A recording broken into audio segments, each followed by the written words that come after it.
Ipswich Town were champions in 1962, but that was quite literally consigned to what little black and white footage existed of it. The Tractor Boys were ploughing their own future back in Division 2, trying to find their place, wondering if they could ever get back to those famous days, and from the farm, they made it back. This is Bobby Robson's Ipswich.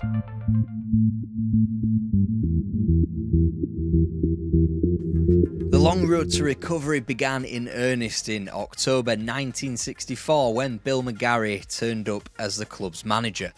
Come the end of his first season in charge, just one member of the championship winning squad from 3 years prior remained, Billy Baxter. It was Baxter with the armband carrying the Division 2 trophy in 1968 when Ipswich were finally promoted by a single point from QPR. This after years in the wilderness, oscillating between Division 2 mid-table fodder and half-hearted attempts at returning to the top flight. Back to the promised land, Bill McGarry had the footballing world at his fingertips after a mid-table finish of 12th in his first season. So he did the normal thing and resigned. Plunged into chaos, Ipswich Town took to finding his replacement in the same manner. Firstly, the job was offered to Franco Farrell, who had made his name at Torquay United, but he had just got the Leicester City job and would be busy taking them to the FA Cup final in 12 months' time. Bob Stokoe and Jimmy Scholar were also reportedly in the frame, whilst Billy Bingham of Northern Ireland fame was also shortlisted for an interview until he saw the club and quickly pulled out. The Tractor Boys were spluttering and they were forced to interview their fifth choice manager. The fifth choice and the last name on their shortlist. Just what on earth could they hope for now? But before we answer that, I need to tell you about how I watch every single Premier League match completely legally, which means it's VPN time! A VPN hides your IP address, which lets you safeguard your internet connection. So, the absolute opposite of what the Manchester United defence would do. Am I right? No? Okay. And for those who haven't skipped this YouTube advert because you bloody love a bargain, here's why you should choose private internet access, today's video sponsor. 1. They're offering you an insane 83% VPN discounts and 4, count them, 1, 2, 3, 4 months completely free. See it like Manchester City buying Citigroup players for a knockdown price. 2. You can protect an unlimited amount of devices at the same time. Chelsea's transfer strategy for 1. You want 783 devices protected? Just buy them all up and protect them. 3. You can access region-restricted content from all over the world 365 days a year. Good news for Spurs fans whose passports are usually back in that cupboard by December. That is private internet access. Links to the discount in the description.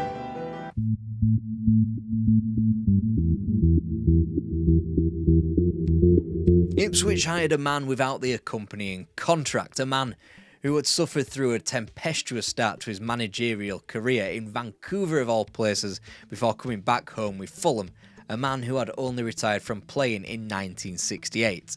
And now he was back in the deep end. Enter Bobby Robson. Amidst the chaos, Ipswich did well to simply just exist by the skin of their teeth in the top division, as Robson's Ipswich bottomed out at 19th place in 1971, but had improved to the tune of 3 points from their prior 18th place the year beforehand. The summer of 71 brought optimism. The Portman stand was built, raising the capacity to 37,000, and a blast from the past in now World Cup winning manager Alf Ramsey helped open the stand on the opening day of the season. Also unveiled was the £30,000 transfer of Brian Hamilton, who almost cost as much as Alf Ramsey's entire championship winning team. He joined fellow new recruits Alan Hunter and Rod Belfitt in making a solid yet unspectacular start to the season, where the Tractor Boys drew 4 of their first 6 matches 0-0.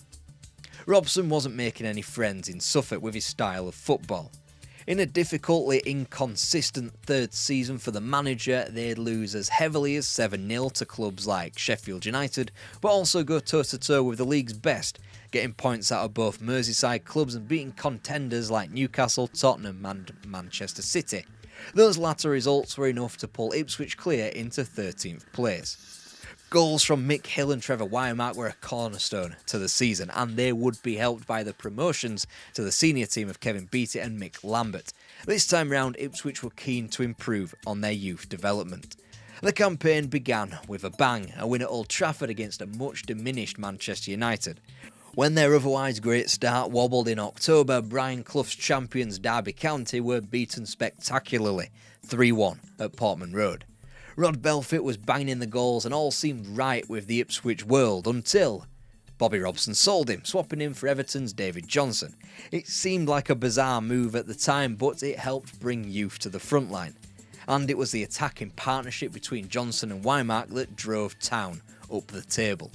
In a team full of partnerships, Beattie and Hunter kept things solid at the back. Mick Mills and Colin Harper were the studious fullbacks, whilst Mick Lambert and Brian Hamilton ahead of them were on the wings. Meanwhile, Colin Viljoen pulled the strings in the middle of the park, a solid basis for what would turn out to be, statistically, Ipswich's second best season in their history. Their form was crucially strong through the middle portion of the season and included a draw at home to Liverpool, a win at White Hart Lane and the double completed over Man United. It left Ipswich a mere 2 points away from qualifying for the UEFA Cup and 3 matches to do so in. Draws against Leicester and Sheffield United confirmed that, and a piece of silverware was even won.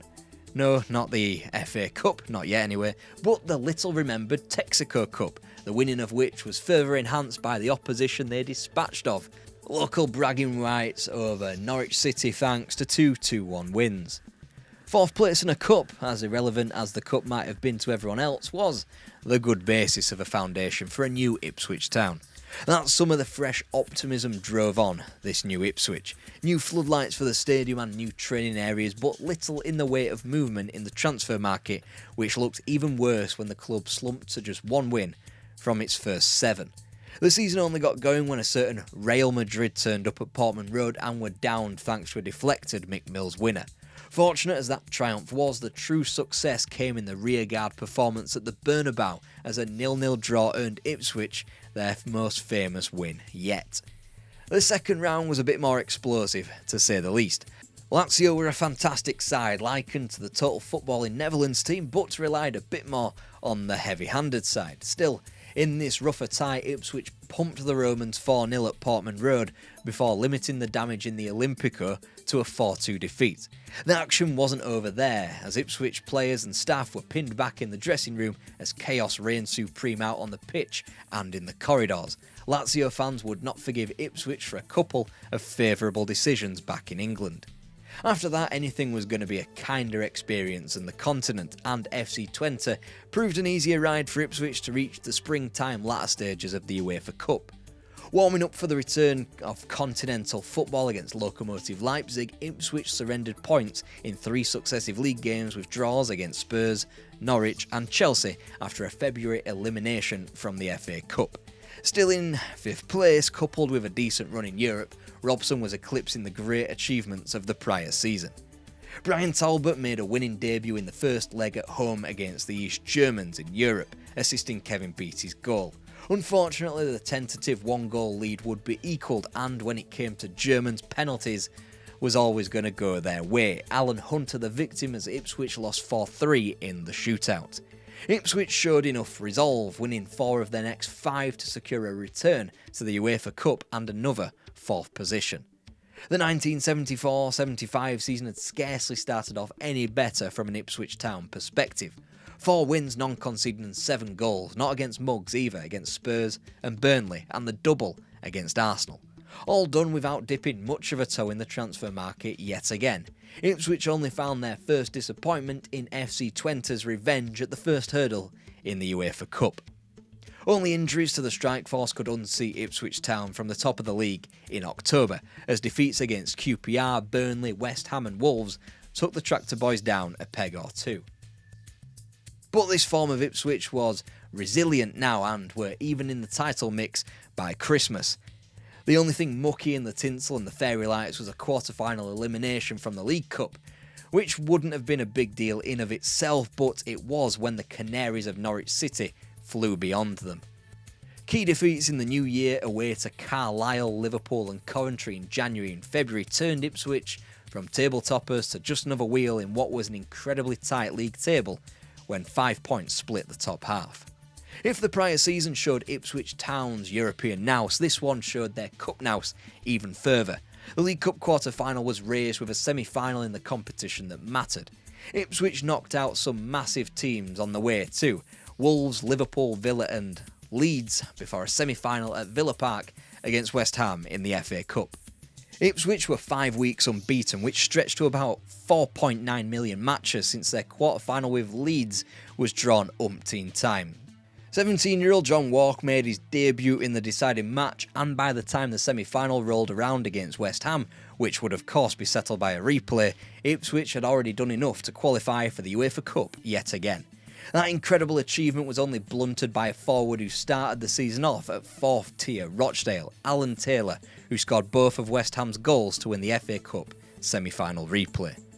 Consolation came in the form of the Youth Cup, just another step in a new-look Ipswich Town that was foundationally more proper. So when Ipswich's subsequent season was a slight dip, the club and its supporters still kept hold of a strong faith towards Bobby Robson. The start wasn't great, it got worse when they exited Europe to Club Brugge despite winning the first leg 3-0, and they were put out of the FA Cup by their former manager Bill McGarry and his Wolves team. Only in March and April did the inconsistencies of the 1975-76 season dissolve and edge Ipswich back into the top 6. Their worst season for a while, with no true cup run or European qualification, but just a reminder that this was Ipswich Town. A top 6 finish still lived in the realms of fantasy. And yet, Robson still found the realisation that the team had to evolve. Brian Hamilton and David Johnson both moved to Merseyside, the former for the Blue Half, the latter for £200,000 to Liverpool. Johnson's replacement was Plymouth's Paul Mariner, whilst Robson supplemented the team with an increasing band of new recruits from the youth academy. John Walk headed a class featuring Keith Birchin, Pat Sharkey, John Penalty and Dale Roberts, who all featured more and more for the senior team. Yet by the midway point of the season it all felt more like the end of an era. Domestic cups were exited early again, League Cup to Brighton and FA Cup to Wolves yet again. But by far the biggest impact came with the leak that Bobby Robson had been approached by Everton. It came at exactly the wrong time. Ipswich were in the middle of a 16-match unbeaten run which took them from 17th to top.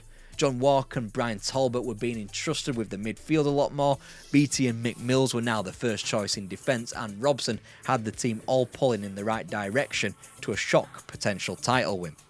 But we can thank the Daily Express for this era and this video existing. Their haphazard leak before Robson could even inform Ipswich of Everton's approach put a pin in the move happening. Robson couldn't find it in him to desert Ipswich when everyone but the Ipswich hierarchy were informed about it. So, the Express isn't just a shit rag, they do good things too, occasionally. The unbeaten run was called with a run of 6 defeats in 12 between mid-January and early April. Suddenly, with Easter approaching, the title's fate was out of Ipswich hands. Enter a post-Easter hangover and 3 losses on the bounce, and Ipswich even had a job on to qualify for Europe, but still managed to do so even without Kevin Beattie, who was ruled out for the rest of the season with serious burns after he lit a bonfire in Easter with petrol. The second half of 1977 meant Europe was back and Ipswich were back too. They improved both on and off the pitch. The Churchman's Stand was improved upon as Portman Road further modernised. Adidas were now supplying the kit and the youth team had churned out yet another player in Alan Brazil. Factor in early UEFA Cup and League Cup progress with an almost perfect league start, and there was the thought that this was the season that Ipswich could finally win a trophy again. Then Brian Clough turned up with his newly promoted Nottingham Forest and taught Town a new one. The 4-0 loss at the City Ground was a mere glimpse into the near future. Ipswich wouldn't make the spring in Europe, nor make a splash in the League Cup, and Trevor Wymark's long-term injury led to a disastrous second half of the league season, which spurred on a monumental 18th place finish. And yet, it was one of the happiest seasons of Ipswich Town's history. It was a season where Johan Cruyff and Johan Neeskens turned up at Portman Road and were thumped 3-0. Just forget about the equalising of that aggregate and a penalty shootout defeat in the Camp Nou. It was a season where Ipswich finally made it to Wembley via the bodies of Cardiff and Hartlepool in the earlier rounds, and a replay against Bristol Rovers thanks to a snow-covered first game in the West Country, via the thrashing of Millwall away in the 6th round before the semi-final took them to meet West Brom at Highbury, with the stadium's tenants meeting eventual league champions Nottingham Forest in the other semi. An edgy semi-final was wrapped up by the young John Wark for the third, but carved out by Brian Talbot's body-on-the-line finish for the opener. A mere 2 weeks removed from confirming their First Division survival, Ipswich Town lined up against 8-time English champions and 4-time FA Cup winners Arsenal at Wembley. Bobby Robson had pencilled in the half-fit, widely disliked Colin Viljoen into the team for the final, only to be bowed down after player pressure, which greatly angered the coach. And yet, it proved the right thing to do, as a midfield containing Roger Osborne, John Wark and Brian Talbot proved the right combination, whilst Alan Hunter and Kevin Beattie played through the pain to play. Osborne got the goal on 77 minutes as the 5-2 outsiders to win the cup on the morning of the final earned the deserved win. Ipswich Town were FA Cup winners and were ready to enter the 1980s a year prematurely. Now they were truly contenders. Ipswich Town, though, paid the price for that success. Cup final hero Osborne, as well as both Hunter and Beattie, would miss the majority of the 1978-79 season through injuries, all due to knee complaints. Terry Butcher was due to fill the void, rising to the first team, but that was put on ice when he fractured a cheekbone early on in the season. The one incoming was prize from foreign lands, a rarity in the 1970s when Arnold Muren was convinced to join from FC Twente. The £150,000 fee and long weeks of acclimatising might have derailed the former Ajax midfielder before he was allowed to get going, but both his and Ipswich's poor start was corrected soon enough. Pumped in the Charity Shield out of the League Cup and just about through in the Cup Winners' Cup against AZ Alkmaar, more on them later, Town were only able to claim both points against Man United and Wolves in the first 8 weeks.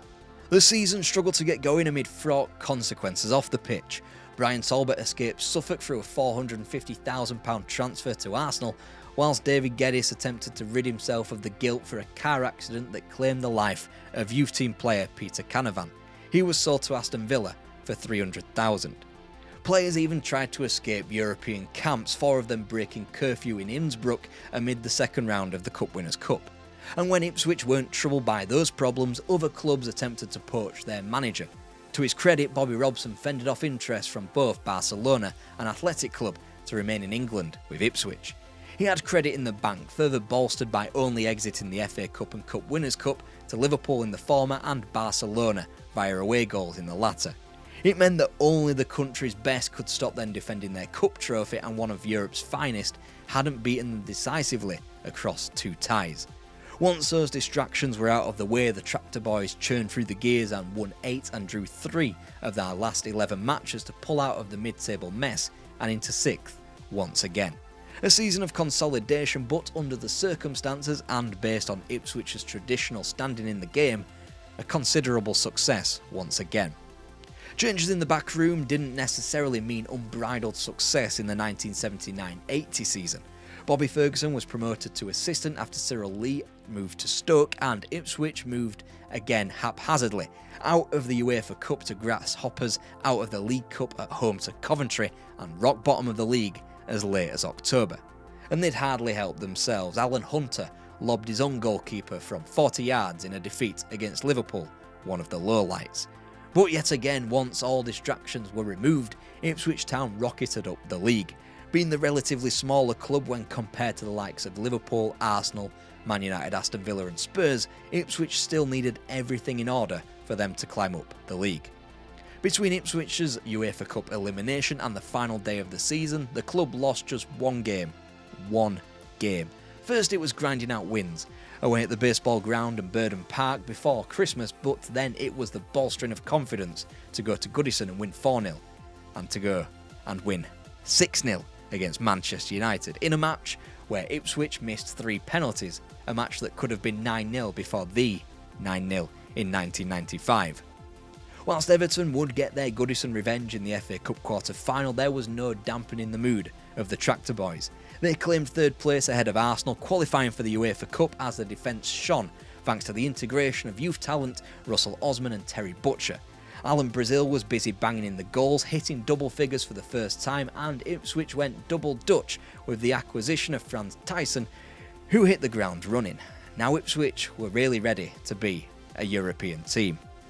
They showed as much when they dispatched a former European Cup quarter-finalist Everton 4-0 once again and beat the European champions past and future in Forest and Villa before embarking on a European season for the ages in the UEFA Cup. Ipswich were playing some of the best football not only in England but also in Europe, as they scored 14 goals in 6 European ties to confirm their place in the UEFA Cup quarter-final with recent European Cup finalists Saint Etienne in March. By that point, Town had gone the first few months of 1981 unbeaten and, between triumphant legs against the French outfit, had confirmed an FA Cup semi-final. Factoring their place atop the league a point ahead of Aston Villa with a game in hand, as the top 5 was made up of Villa, Forest, Southampton and West Brom, the treble was almost certainly on for the Tractor Boys. And yet the losing of the title could be traced back to 4 days before Ipswich's victory over Saint Etienne. They'd beaten Spurs 3-0 but lost both George Burley and Mick Mills for the remainder of the season. With their defence depleted, Ipswich could only limp through the remainder of the league, losing more games in 14 days than they had done in the first 32 matches. Fate out of their hands, they bounced out of the Cup to Manchester City. They won the top of the table clash against Aston Villa, but in spite of that they'd lose a further 4 times in their remaining 6 fixtures in the league to hand the title on a silver platter to Villa. First at home to Arsenal and the second, gallingly as ever, away at Carrow Road. Still armed with the goal difference superiority, Ipswich chucked in one last chance at the title when they lost 2-1 at Ayresome Park to Middlesbrough. There remained one shining light, and Ipswich's football was no finer than in the semi-finals of the UEFA Cup, when a couple of gritty 1-0 wins over FC Köln was enough proof that Town had found the requisite style to win a European title. Before the final's first leg came to Portman Road with the belated return of AZ Alkmaar. Ipswich unloaded on the Dutch team, John Walk, Frans Thijssen and Paul Mariner with the goals in a surreally comfortable 3-0 win. It left the oversized silver vase known as the UEFA Cup waiting for them in their 66th and final match in a marathon season in Amsterdam. Although the aggregate scoreline would read 5-4 eventually, the tie was all but up when Thijssen found an early 4th goal. Even though a treble turned into only a single trophy, it's worth reaffirming that Ipswich Town had won a European trophy. In 1981, football changed a little bit more when 3 points for a win was introduced. It didn't seem to do the Tractor Boys any harm top of the table in September when they were unfortunate to be drawn Alex Ferguson's Aberdeen in Europe, who eliminated them at the first hurdle. A first ever run to the League Cup semi-final was surprisingly ended by Graham Taylor's Watford, whilst the season was turned on Terry Butcher's injury at Luton Town in the 4th round of the FA Cup. After needing multiple blood transfusions, Town would miss their rock at the back, and in the meantime they were put out of both cups and were transformed from league leaders to 7th place upon his return. They suffered a trophyless season primarily because of a resurgent Liverpool, which meant that not even 11 wins from their final 15 could get Ipswich remotely close. John Walk's stratospheric penalty miss at Main Road in late April was the final nail in the title coffin. And with that, the Bobby Robson era was over, for he had a higher calling than little old Ipswich Town, who he made massive.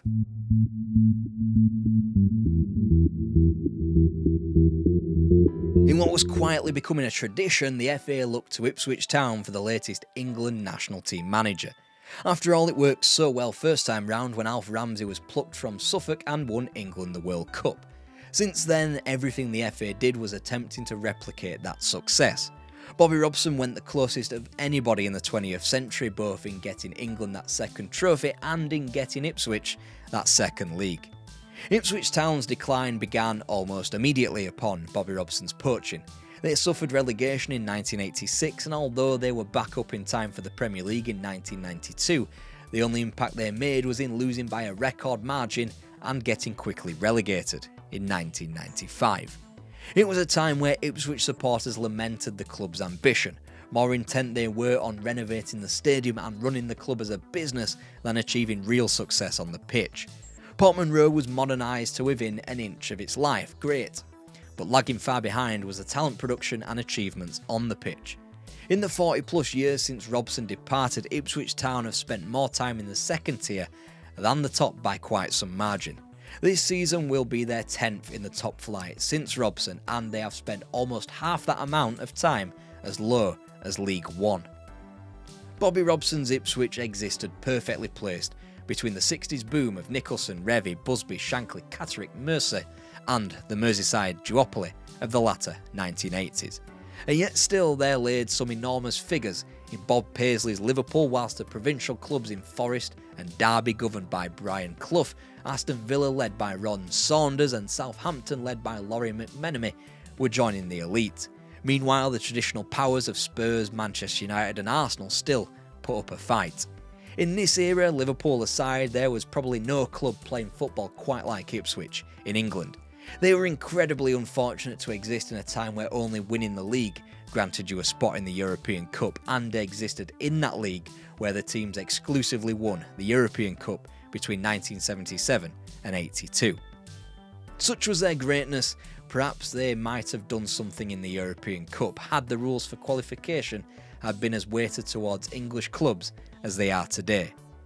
No, they didn't win the league as Alf Ramsey had done, but they were incredibly competitive over a longer period of time, won multiple cup competitions and were built on a much more solid foundation. Not to mention, they were successful in Europe. And to hear all about that Ipswich Town team under Alf Ramsey that won the league in 1962, click this.